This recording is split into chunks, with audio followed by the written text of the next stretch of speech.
Hello, Dr. Dan Miller on the 250 River, the 250 River with Dr. Dan. Thank you for tuning in to my inaugural podcast about 250 years ago today and this week.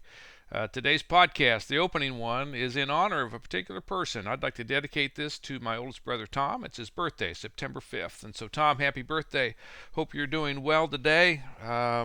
You were last time I saw you very recently, so next time we get together, maybe in the morning, let's make it black, and if it's in the evening, let's make it red. So happy birthday, Tom. Love you, and I'll talk with you soon. Let's get into this podcast. So what we're going to do is share with you a story, a real story from 250 years ago today and this week. In this case, as I said, it's early September 1774. Now, my point in doing this is to help take you into the 250th anniversary of the Declaration of Independence, which will be in July of 2026. There's a lot of right stuff in the air. There's a lot of wrong stuff in the air about that event as we get closer to it. And I just want to give you some real stuff in the air. So we will take a few minutes, 10 minutes, no more than that, every Thursday on this podcast to share a real story and a thought that derives from it. So here's what I'd like to do for you today is, by the way, I have no watch. I've got my clock over here to make in my phone to make sure I keep my pledge to you true of a 10-minute visit. So I've got a question. I've got a no, not a question. I've got a request of America, including you, a request of America to start a new holiday. And the new holiday is the holiday of the American moment. And it's in honor of September 1, 2, 3, 4, and 5. 250 years ago, 1774. The American moment. Well, what is and what was the American moment? It's when anything is possible. And that's what's the feeling in the air 250 years ago today in early September for about 5 or so days. Anything's possible. There's a struggle underway, and it's almost a life and it is a life and death struggle for the idea of self-government and everything associated with it. There's a clash with England that's been worsening over the past 10 months. It's gotten to the point now where it looks like there's some kind of form of tyranny that's clearly underway and could get worse as time goes by. That's what many people believe in the colonies. And so they're at the point where they've convened a special Congress in Philadelphia.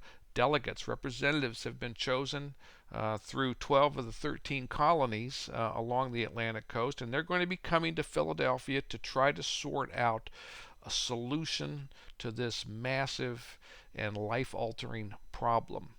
And so this is the American moment. Everything's on the table. Everything's possible.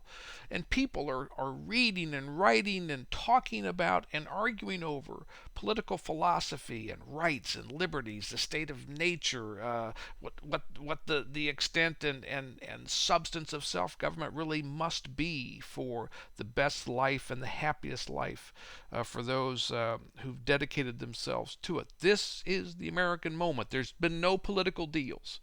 There's been no bargains struck in back rooms. There's been no lies told. There's been no backstabbing. So, now of course those things have all occurred under the surface, but the belief is we're at this unique time, and this Congress will have the answers. By the way, the representatives have traveled to Philadelphia from all up and down the coast, and everywhere they go, they're met with cheers and adulation and prayer and and high hopes for what they'll be able to achieve. And there's trust in them, there's faith in them, there's confidence in them, and that's leading up to September 5th, the first day of their meeting together in Philadelphia at what we now call Carpenter's Hall. And what they called Carpenter's Hall as well. So this is the American moment that we need to remember every year, every first 5 days of September, over beer or wine or barbecue or quiche, or I don't care what it is, but we need to remember that spirit of possibility and of almost a certain purity in terms of the promise that's theirs for us to seize and to make real. Now, I've oftentimes will try to relate something to your life to help illustrate the feeling that was true, that was in the air, and I'm going to try it again now. In this particular case, I've thought and thought and thought about it, and I can come up with one. And it's the moment when you ask someone to marry you. It's that moment where there's this sense of total possibility, and everything's open to us. That moment, not even the ceremony. I'm talking about the moment of asking. That's what this is like. There's been no officiating in a church. There's been no contract drawn up or whatever else is part of it all. Um, it's the question, the proposal. And that's where we are right now, 250 years ago.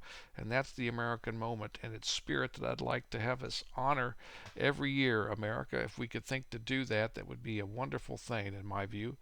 And then what could be gained in kind of re energizing our own spirit in remembering what theirs was. So I think that's really actually quite important as we think about 2026 and the 250th anniversary of the Declaration of Independence. Let's keep an appreciation of the American moment that led up to September 5th, those first 5 days in September of 1774. Before I leave you, I want to introduce you to somebody you don't know from 250 years ago today.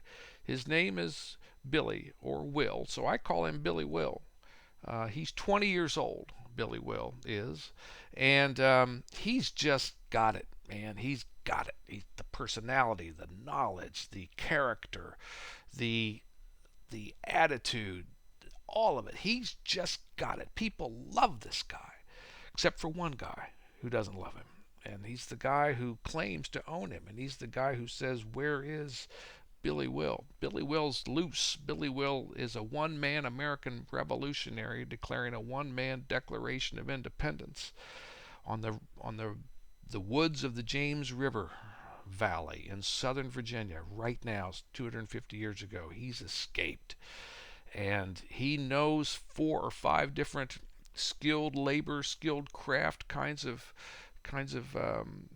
talents. So whether it's stone or wood or processing grain, he knows how to do a lot of things, and he's going to do great if he can make that one man American Revolution a reality.